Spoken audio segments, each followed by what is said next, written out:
Saudações a todos!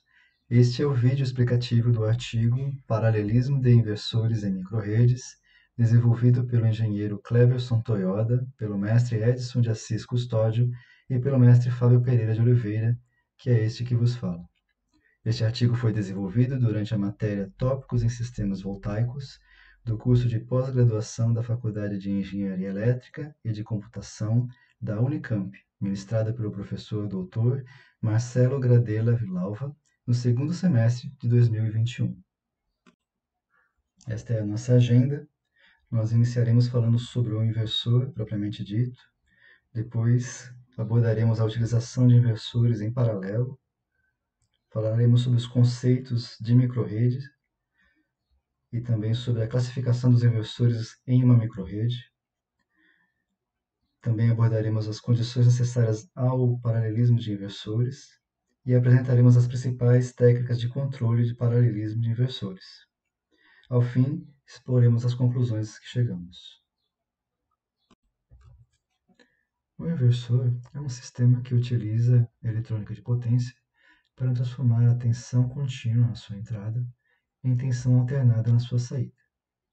Dentre as várias aplicações para um inversor, a que mais tem crescido nos últimos dias é a sua utilização com fontes de energia renováveis, como eólica, fotovoltaica e células combustíveis.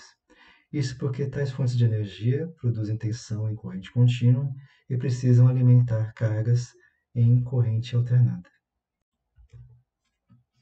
Inversores em paralelo. Normalmente temos um inversor alimentando uma carga. Caso uma nova carga seja adicionada ao sistema, é necessário que a potência do inversor seja suficiente para atender a demanda das duas cargas, mesmo que isso implique em trabalhar no seu limite de operação. No caso de inversores operando em paralelo, a demanda das cargas é dividida entre os inversores e eles não precisam trabalhar no seu limite de operação.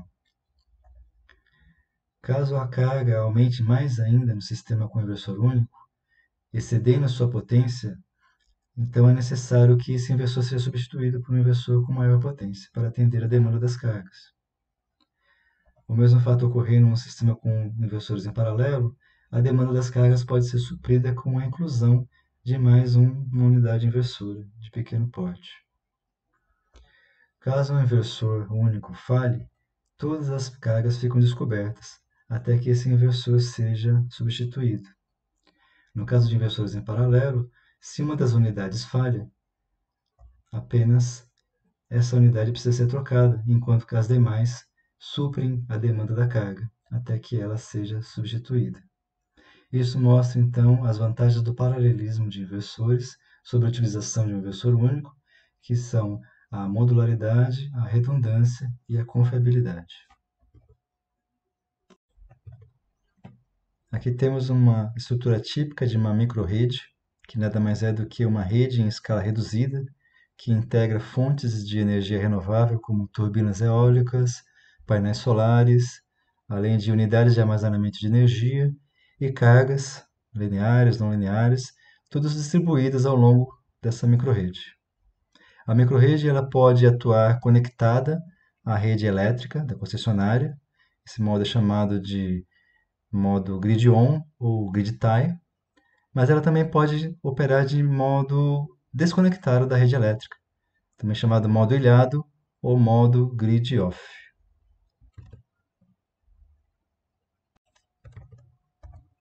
Aqui temos uma microrede funcionando em modo ilhado, alimentando suas cargas com a energia gerada e também com a energia armazenada.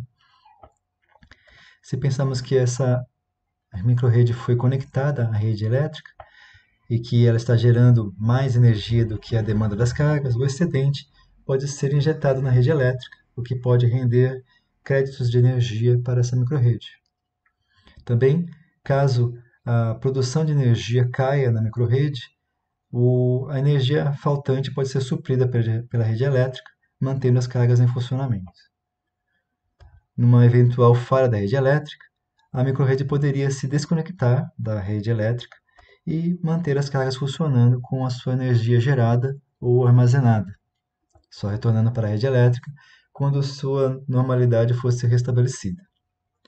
Essa prática de se desconectar da rede elétrica e continuar funcionando, mantendo as cargas em funcionamento, não é permitida nem no Brasil nem na maior parte do mundo. Mas espera-se que com o desenvolvimento das técnicas de controle de energia, no futuro próximo, essa prática seja regulamentada e nós possamos nos beneficiar das vantagens que ela traz. Dentro de uma microrrede, os inversores podem ser classificados conforme a sua atuação. Dessa forma, nós temos o inversor seguidor de rede, o inversor formador de rede e os inversores de suporte de rede operando como fonte de corrente ou operando como fonte de tensão. O inversor seguidor de rede pode ser representado por uma fonte ideal de corrente em paralelo com uma alta impedância de saída. Ele possui uma referência de potência ativa P e uma referência de potência reativa Q, que são aplicadas ao controlador de potência para gerar a corrente de referência que controla a fonte ideal de corrente. A principal função de um inversor seguidor de rede é injetar potência em redes já energizadas. Para tanto, ele conta com um circuito muito preciso de sincronização. A maioria dos inversores conectados à rede elétrica é do tipo seguidor de rede. Em microrredes isoladas, um inversor seguidor de rede só pode atuar se houver uma outra fonte de energia alternada a qual ele possa seguir. Normalmente, as referências de potência ativa e reativa são fornecidas por um controlador de rastreamento de máxima potência, conhecido como MPPT. Aqui temos uma estrutura de controle de um inversor seguidor de rede trifásico, e é comum em inversores trifásicos a utilização do controle vetorial para a obtenção de uma resposta dinâmica mais rápida e estável. O controle vetorial utiliza a transformada de Park, que transforma o sistema trifásico em um sistema bifásico formado pelos eixos direto e em quadratura. Dessa forma, nós podemos dizer que a corrente ID do sistema está relacionada com a potência ativa injetada pelo inversor na sua saída, enquanto que a corrente IQ está sendo relacionada com a potência reativa injetada pelo inversor na sua saída.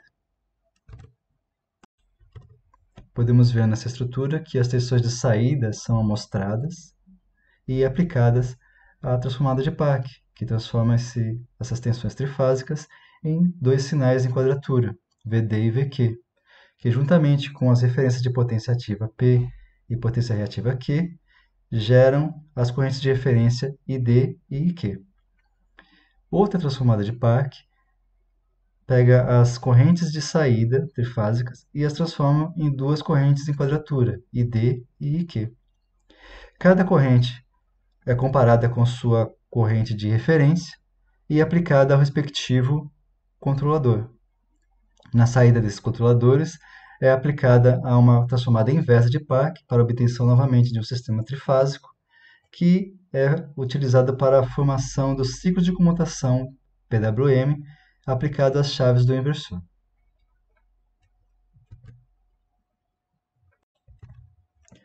O bloco PLL é responsável pela sincronização do inversor com a rede em que está conectado. Na sua saída, ele gera um ângulo de referência, ômega-t, que é aplicado em todas as transformadas do inversor.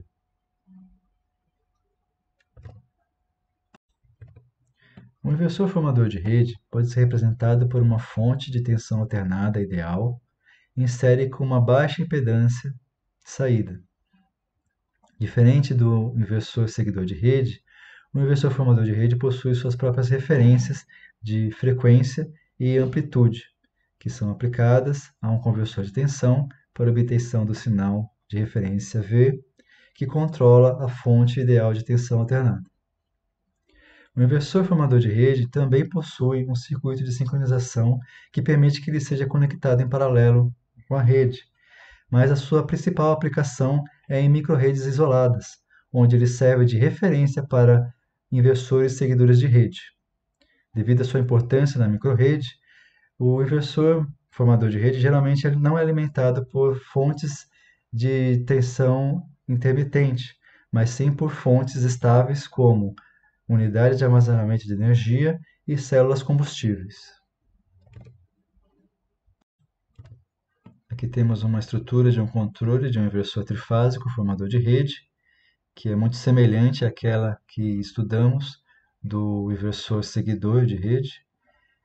Podemos ver que, apesar de ser controlado por tensão, esse inversor possui um laço interno de controle de corrente, idêntico àquele do seguidor de rede, e a diferença, basicamente, entre eles está na geração das correntes ID e IQ em quadratura. Como podemos ver, as tensões VD e VQ são comparadas com referências, no caso VD comparado com a referência de amplitude do inversor, VQ comparado com zero, ambas são aplicadas em compensadores PI para a geração de ID e IQ para a formação da tensão de saída do inversor. A referência de frequência ômega ela é integrada para a obtenção do ângulo de referência ômega-t, que é aplicado em todas as transformadas Park do inversor. A principal função de um inversor suporte de rede é auxiliar no controle da amplitude e da frequência da tensão da rede, controlando a potência ativa e reativa que ele injeta na rede. Um inversor de suporte de rede, fonte de corrente, é basicamente um inversor seguidor de rede com mais dois laços de controle. Um laço de controle utiliza uma referência de frequência, que passa por um compensador de frequência, e é utilizado para comparação com a referência de potência do inversor, gerando um novo sinal. Sendo assim, uma referência de frequência altera a referência de potência ativa do inversor. Semelhantemente, o outro laço utiliza uma referência de amplitude, que é aplicada a um compensador de amplitude, e comparada com a referência de potência ativa do inversor. Sendo assim, uma referência de amplitude pode ser utilizada para alterar a referência de potência do inversor, controlando assim a potência ativa e reativa de saída do inversor. Assim como os inversores de seguidores de rede, o inversor de suporte de rede como fonte de corrente não pode atuar em uma microrrede isolada sem que haja uma outra fonte de corrente alternada que ele possa seguir. Já um inversor de suporte de rede operando como fonte de tensão é basicamente um inversor formador de rede com mais dois laços de controle, como podemos ver agora. Então, nós temos um laço que utiliza uma referência de potência ativa, passa por um controlador de potência ativa, e é comparada com a referência de frequência do inversor, gerando um novo sinal para o controlador de tensão. E o outro laço utiliza uma referência de potência reativa, passa por um controlador, e é comparada com a referência de amplitude do inversor, gerando um novo sinal para a formação da tensão de saída do inversor. Então, nós temos aqui que a frequência e a amplitude da tensão de saída do inversor são controladas, respectivamente, pela potência ativa e pela referência de potência ativa e pela referência de potência reativa do inversor. Vamos falar agora sobre as condições necessárias ao paralelismo de inversores. Para que inversores possam operar de forma segura em paralelo, é necessário que as suas tensões de saída apresentem as mesmas características de amplitude, de frequência e de fase. Mas mesmo em inversores idênticos, dificilmente nós podemos obter a mesma amplitude, frequência e fase em todos eles. Essas diferenças de grandezas podem ocasionar a circulação de corrente entre as unidades inversoras e até danificá-las. Por isso, o papel principal do controle de paralelismo é fazer com que essas grandezas se igualem. de forma que os inversores possam operar em paralelo de forma segura, sem riscos para a microrrede.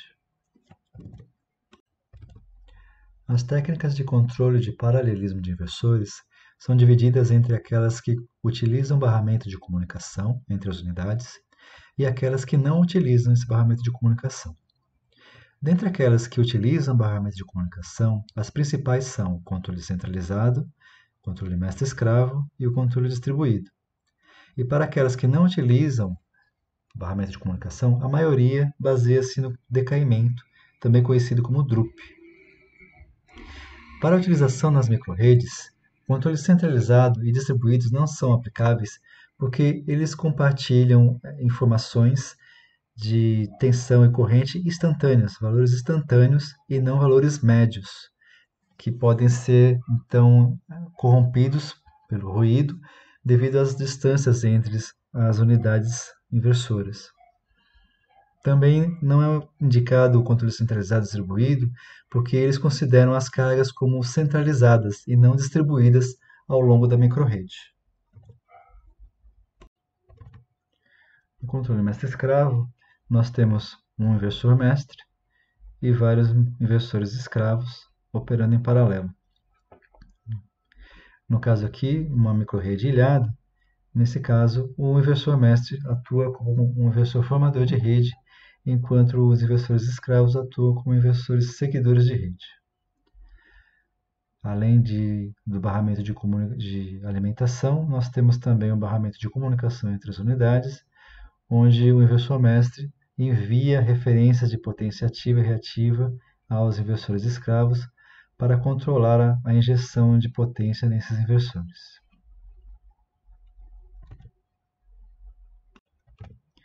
Caso haja uma falha em um inversor escravo, as outras unidades podem manter a rede funcionando, desde que não exceda a capacidade de potência delas. Mas se houver uma falha em um inversor mestre, toda a rede cai, porque ele é o formador de rede e dele dependem os outros escravos que são seguidores de rede. Existe também um problema que pode ocorrer no barramento de comunicação e que pode também levar à circulação de corrente entre os inversores e danificar a microrrede. Aqui nós temos uma outra estrutura de uma microrrede na configuração mestre-escravo. Podemos ver que agora temos um controle da microrrede que conecta ou desconecta essa microrrede da rede elétrica. Vemos aqui o canal de comunicação, onde o mestre passa informações para os escravos. O mestre, na microrrede desconectada, atua como formador de rede, os outros como seguidores de rede.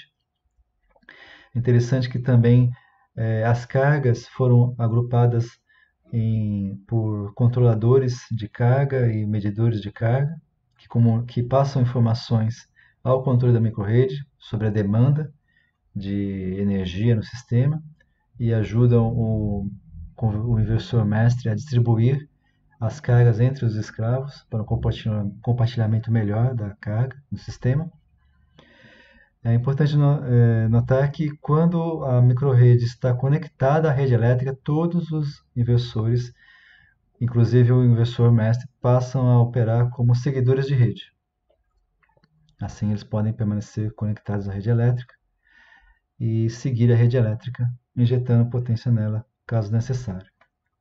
A principal vantagem do controle mestre-escravo é permitir que os inversores operem em paralelo com baixos níveis de circulação de corrente entre eles e sem apresentar quedas nos valores nominais de tensão e de frequência, como ocorre no controle DRUP que nós veremos a seguir.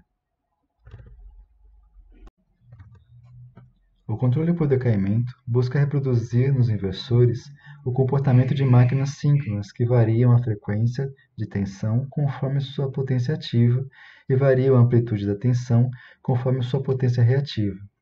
Por isso, no controle por decaimento, todos os inversores são de suporte de rede, operando como fonte de tensão. Como as unidades são independentes, caso uma das unidades apresente uma falha, a microrrede pode continuar sendo sustentada pelas demais unidades, desde que não excedam sua capacidade de potência. podemos ver que não há a presença de um barramento de comunicação unindo as unidades, e todas as grandezas que são necessárias para o controle são obtidas localmente na saída de cada um dos inversores. Essas grandezas são a potência ativa e a potência reativa. O controle por decaimento baseia-se em um sistema com duas fontes de corrente alternada, ambas conectadas através de uma impedância. Dessa forma, o fluxo de potência ativa e potência reativa, partindo do barramento B1 para o barramento B2, é dado pelas equações 1 e 2, onde E1 e E2 são as amplitudes das fontes de corrente alternada e delta é a diferença de fase entre essas tensões. Assumindo que a impedância é predominantemente indutiva, a resistência pode ser desprezada, e assim as equações 1 e 2 podem ser simplificadas em 3 e 4. Considerando ainda o valor do ângulo delta muito pequeno, podemos ver que o seu seno tende a ser praticamente igual ao valor do ângulo, enquanto que o seu cosseno tende a 1. Dessa forma, podemos simplificar as equações 3 e 4 em 5 e 6. Analisando as equações 5 e 6, podemos notar que a potência ativa é proporcional ao valor do ângulo delta, enquanto que a potência reativa é proporcional à diferença entre as tensões, as amplitudes de tensão. Na prática, ao invés de usarmos o ângulo delta, utilizamos o controle ativo da frequência para impor o ângulo desejado.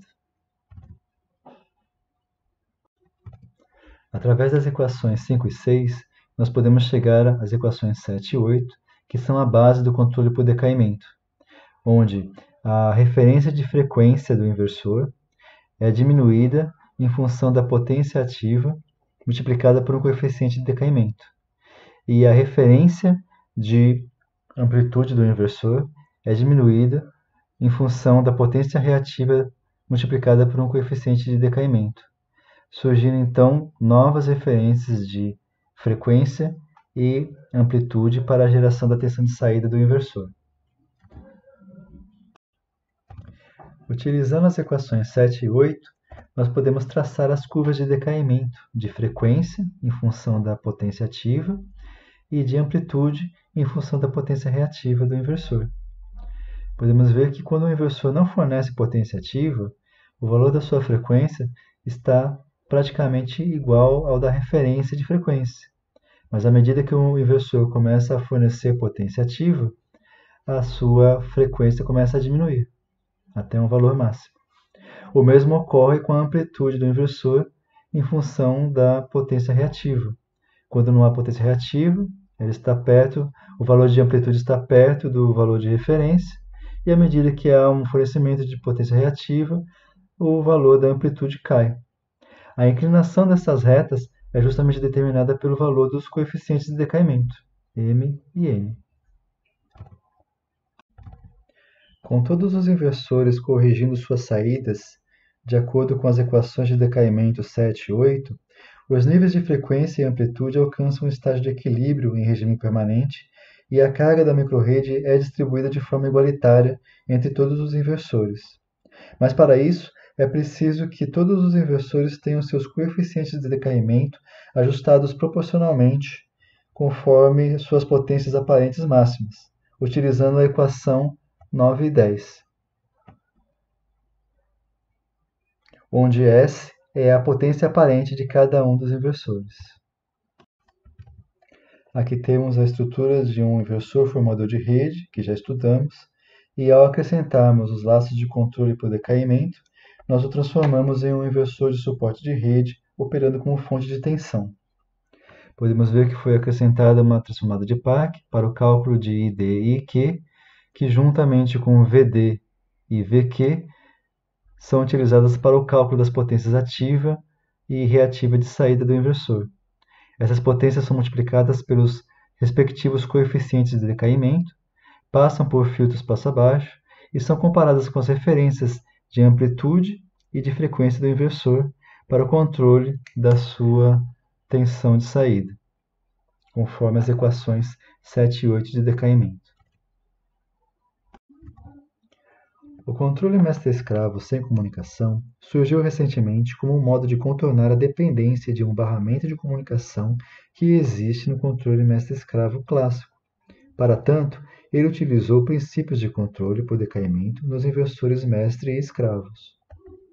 Quando a microrrede está conectada à rede elétrica, todos os inversores comportam-se como inversores seguidores de rede, e como não há comunicação entre eles, cada um injeta energia na rede conforme suas próprias referências. Na microrrede isolada, o inversor mestre passa a atuar como um inversor de suporte de rede, operando como fonte de tensão, como no decaimento clássico. Enquanto isso, os inversores escravos passam a atuar como inversores de suporte de rede, operando como fonte de corrente. Como visto antes, os inversores de suporte de rede, operando como fonte de tensão, alteram a frequência e a amplitude de sua tensão de saída em função da sua potência ativa e reativa de saída. Já o inversor de suporte de rede, operando como fonte de corrente, altera sua potência ativa e reativa de saída em função da frequência e da amplitude da tensão. Desta forma, é possível ao inversor mestre, ao alterar sua frequência e amplitude de tensão de saída, controlar a injeção de potência ativa e reativa dos inversores escravos sem a necessidade de um barramento de comunicação entre eles. Para controlar o comportamento dos inversores escravos, são utilizadas equações derivadas do decaimento clássico, chamadas decaimento reverso.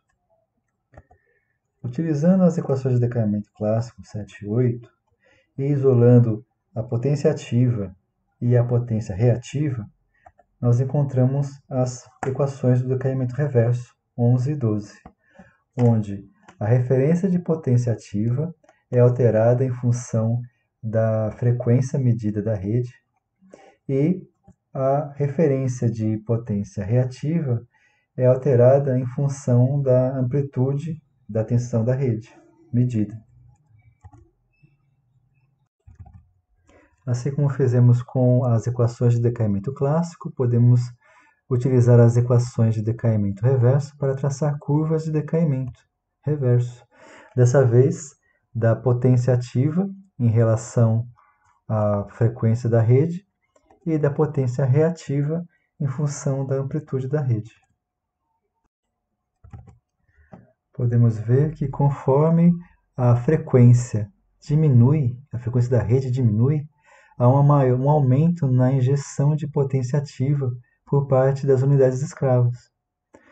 A mesma coisa acontece com a diminuição da amplitude na rede, força os escravos a injetarem mais potência reativa nas suas saídas, justamente contrabalanceando a ação dos inversores mestres, levando a um equilíbrio de cargas entre todos os inversores, através dos coeficientes de decaimento de cada um deles.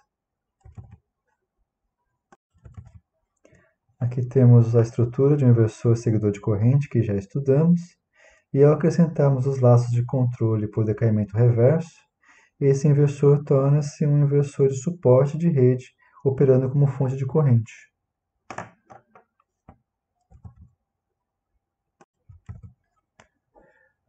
Pode-se ver que é realizado o cálculo da resultante das tensões VD e VQ, que é aplicada a um filtro passa-baixas e dá origem ao sinal EG, que é comparado com a referência de amplitude do inversor e dividido pelo coeficiente de decaimento reverso, dando origem à referência de potência reativa do inversor. Já o ângulo ômega-t passa por um filtro passa-baixas, dando origem ao sinal ômega-g, que é comparado com a referência de frequência do inversor e dividido pelo coeficiente de decaimento reverso, dá origem à referência de potência ativa do inversor. Então, ambos esses sinais são utilizados para o controle da injeção de potência ativa e reativa do inversor na rede. Ao fim desse estudo, nós chegamos às seguintes conclusões. Inversores são muito importantes em sistemas de geração de energia renovável, principalmente em microrredes. Em microrredes, os inversores operam em paralelo e podem atuar de forma diferente entre si. As principais técnicas empregadas no paralelismo de inversores em microrredes são mestre-escravo, decaimento e mestre-escravo sem comunicação. Cada técnica de paralelismo possui vantagens e desvantagens, mas o mestre-escravo sem comunicação se destaca por apresentar as principais vantagens das outras técnicas mencionadas. Essas são as referências bibliográficas que utilizamos em nossa pesquisa.